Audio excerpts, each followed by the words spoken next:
Hay silencios que pesan más que las palabras. Hay dolores que, con los años, se convierten en cadenas invisibles que sentimos en el pecho, un peso sordo que nos acompaña cada día.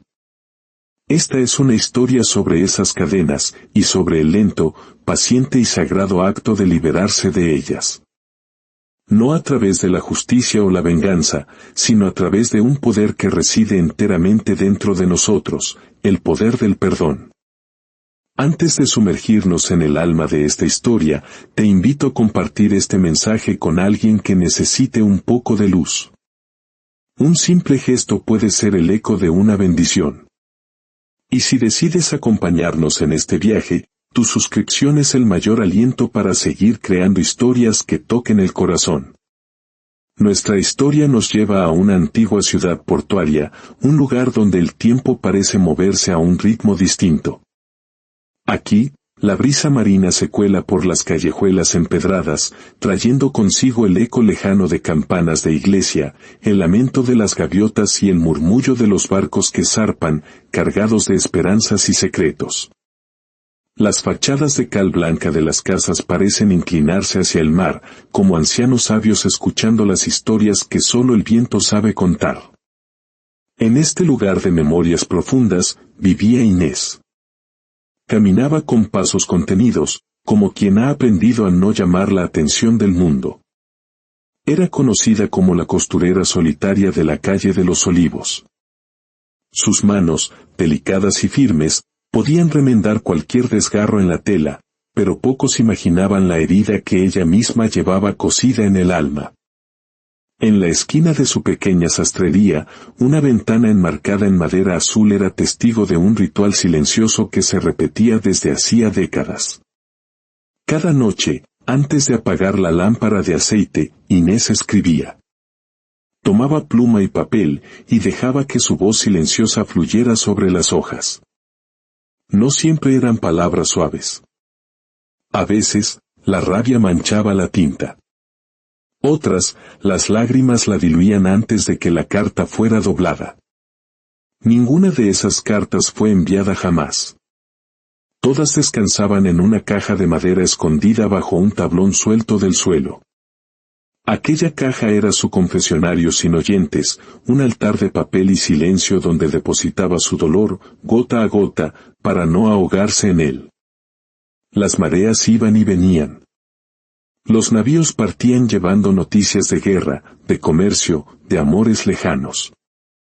Pero el dolor de Inés no zarpaba con ninguno de ellos. Permanecía allí, anclado en su corazón, cosido entre hilos, telas y el recuerdo de un hombre que había destruido a su familia. Aún no lo sabía, pero ese pequeño gesto nocturno, repetido a lo largo del tiempo, se convertiría en el puente invisible entre un pasado que sangraba y un futuro que, milagrosamente, encontraría la forma de sanar. Una noche, mientras la niebla envolvía las luces del puerto como un velo fantasmal, la pluma temblaba entre los dedos de Inés. No era una carta más. Esa noche, después de años de lucha interna, decidió escribir la frase que había sido imposible de pronunciar. Te perdono. Al trazar esas dos palabras, algo dentro de ella se quebró, pero al mismo tiempo, comenzó a recomponerse. No fue un perdón elegante ni ordenado. Fue crudo, sincero. No buscaba justificar ni olvidar, solo buscaba nombrar lo innombrable para poder, finalmente, respirar. Puso cada palabra con la precisión de quien cose una herida abierta, sabiendo que dolerá, pero que es el único camino para que cicatrice. Cuando terminó, dobló la carta con una lentitud casi ritual. La sostuvo entre las manos, sintiendo su peso, y la depositó junto a las demás en la caja de madera. El sonido de la tapa al cerrar fue el primer respiro profundo que dio desde la muerte de su hermano, Andrés. A partir de esa noche, escribir se convirtió en su resistencia. Cada carta era un hilo lanzado al abismo del pasado. No buscaba respuestas, buscaba descanso. Algunos rezan, otros gritan al mar. Inés escribía. Noche tras noche, Las páginas se acumulaban, y entre telas, agujas y silencio, ella tejía algo que nadie veía, un perdón lento, trabajado con la paciencia de una artesana y la fe de una creyente. Mientras la vida de Inés se tejía en silencio dentro de aquella sastrería, el eco invisible de su historia viajaba a través del tiempo, lento e inexorable, hacia alguien que también buscaba respuestas.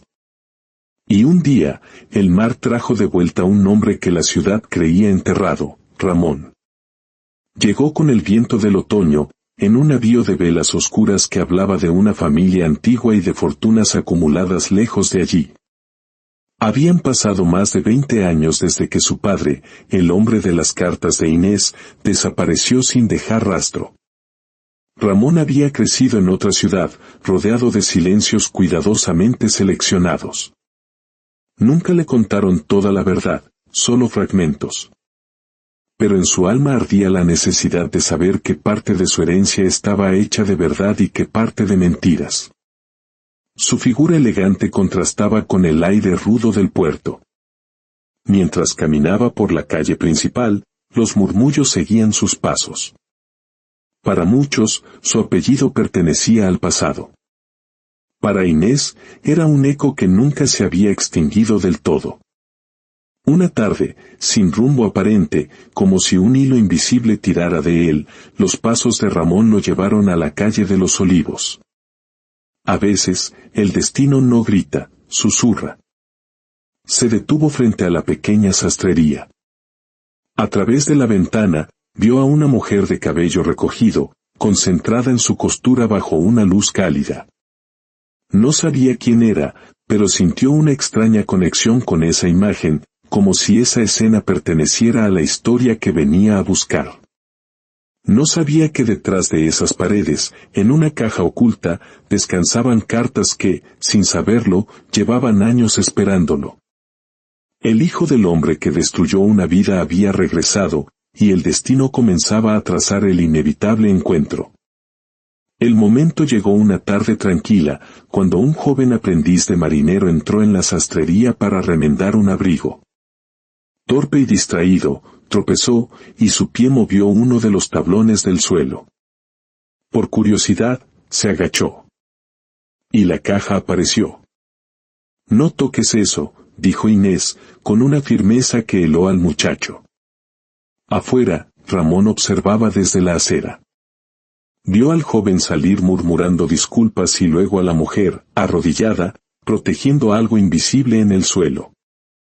Esa imagen lo perturbó. Una intuición sorda, un eco en su sangre, le dijo que esa escena estaba conectada con él. Días después, reunió el valor para entrar. La campanilla de la puerta sonó. Inés levantó la vista y vio a un hombre elegante de mirada intensa. Ramón fingió necesitar un remiendo. Mientras ella tomaba medidas, sus ojos recorrieron la habitación hasta encontrar el tablón, ligeramente distinto a los demás.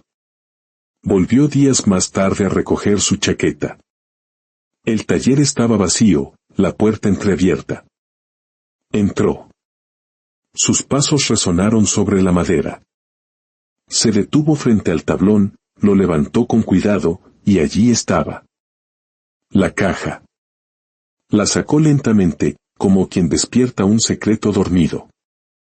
Al abrirla, el olor a papel envejecido lo envolvió.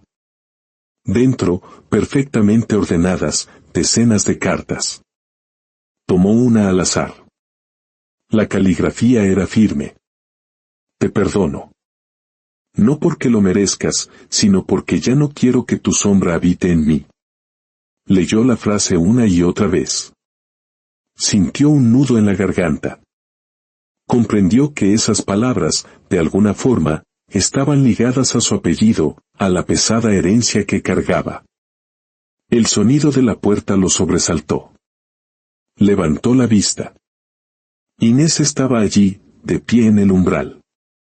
Por un instante, el tiempo se detuvo. No hubo gritos, ni sorpresa.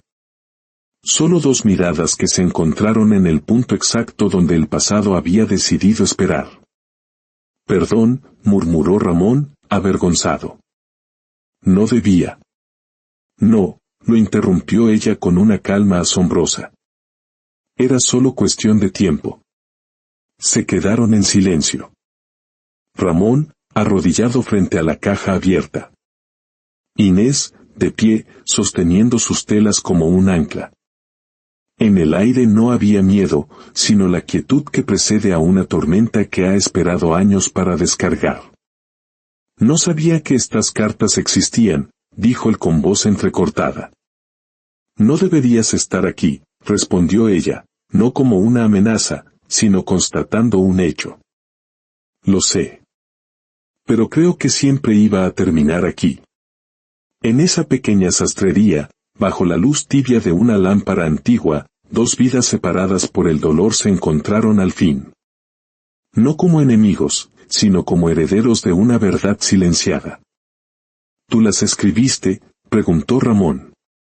Sí, respondió Inés. Cada una de ellas. A veces con rabia, a veces con lágrimas. Pero siempre con la misma mano. Leí solo una. Fue como si me hablara directamente. No fue escrita para ti, dijo ella, sin dureza. Fue escrita para tu padre. Por fin, los nombres no pronunciados llenaron el aire. Inés lo observó. Había pasado tantos años imaginando el rostro del culpable, que ver a su hijo allí no le despertaba odio. Despertaba la certeza de que el tiempo, al fin, había traído al único testigo que aún podía escuchar. No vine a defenderlo, dijo Ramón con una honestidad que lo sorprendió a él mismo. No sé toda la verdad. Solo sé que crecí con un apellido que pesaba. Y ahora entiendo que el vacío que sentía. Está aquí. Señaló la caja. Inés no apartó la mirada. Tu padre no solo destruyó a mi hermano. Dejó un silencio que se instaló aquí como una niebla. Estas cartas, dijo, acariciando una de ellas, fueron lo único que me impidió convertirme en la misma sombra que él dejó. No tenías por qué saber, lo interrumpió Inés suavemente. No eras tú. Pero lleva su nombre. Y a veces el tiempo no busca culpables. Busca testigos que escuchen lo que fue silenciado. Se sentaron, y durante horas, hablaron. Ella le contó la historia de Andrés, la noche en el muelle, las mentiras. Él escuchó con una atención reverente, como si cada palabra encajara en el rompecabezas de su vida. No hubo acusaciones, solo dos personas unidas por un hilo invisible, compartiendo una verdad que había esperado demasiado. Cuando la conversación terminó, Ramón se puso de pie. No sé si puedo reparar lo que pasó, dijo. Pero si me dejas, quiero cargar una parte de este silencio contigo. No porque me corresponda, sino porque ya no quiero que estés sola con él. En ese instante, Inés no vio al hijo del culpable. Vio a un hombre dispuesto a no apartar la mirada de una herida que no era suya. Y eso, después de tantos años, fue suficiente. Entonces, escucha, dijo ella. Porque el perdón, a veces, simplemente se comparte. Noche tras noche, bajo la luz parpadeante de la lámpara, Inés leyó las cartas en voz alta. Ramón escuchaba, y carta por carta, atravesaba rabias antiguas, oraciones susurradas y verdades que nunca habían tenido eco. Lágrimas silenciosas rodaban por su rostro, no de culpa, sino por el peso de una herencia que por fin encontraba un nombre. Él también empezó a hablar. De su infancia entre muros fríos, de las preguntas sin respuesta. Y así, sin acuerdos ni promesas, comenzaron a coser una memoria compartida, puntada por puntada, palabra por palabra. El pueblo murmuraba, pero Inés sabía que el perdón verdadero no necesita espectadores. Una mañana clara, Ramón la encontró sentada junto a la caja abierta. Sobre todas las cartas, había una sola, despegada. Es la última que escribí, dijo ella. La única que no guardé en la oscuridad. Se la entregó. Ramón leyó. Si algún día tu hijo encuentra estas palabras, que sepa que el perdón también puede heredarse. Las líneas finales contenían una paz que desarmaba. ¿Y ahora, qué?, preguntó él en un susurro. Ahora, respondió Inés, la carta ya cumplió su propósito. Se levantó, tomó esa última carta, la colocó en un pequeño cofre y lo llevó al patio trasero. Allí, bajo un viejo limonero que su hermano había plantado de niño, cavó un pequeño hueco con sus propias manos. Depositó el cofre y lo cubrió con tierra, como quien cierra un capítulo sin rencor. Apoyó las palmas sobre la tierra húmeda y susurró, ya está. Regresaron al taller. La caja, ahora vacía, descansaba sobre la mesa. Ramón la tocó con respeto. Nunca había visto el perdón tan real, dijo. Porque no se grita, respondió Inés. Se vive. Se decide. Se siembra. Y cuando llega el momento, florece donde menos lo esperas. Una tarde, Inés colocó un pequeño cartel en la pared de su taller, escrito con su caligrafía firme, el perdón no borra el pasado. Lo redime. Esa noche, al cerrar la puerta, Inés respiró el aire salino del puerto y, por primera vez en décadas, sintió que el silencio ya no pesaba. Era un silencio distinto. Un silencio en paz. Porque hay historias que no necesitan un final ruidoso, solo un corazón dispuesto a escuchar. Y quizás, en el fondo de nuestras propias historias, todos guardamos una caja, esperando el momento de abrirla, no para revivir el dolor, sino para finalmente, dejarlo descansar.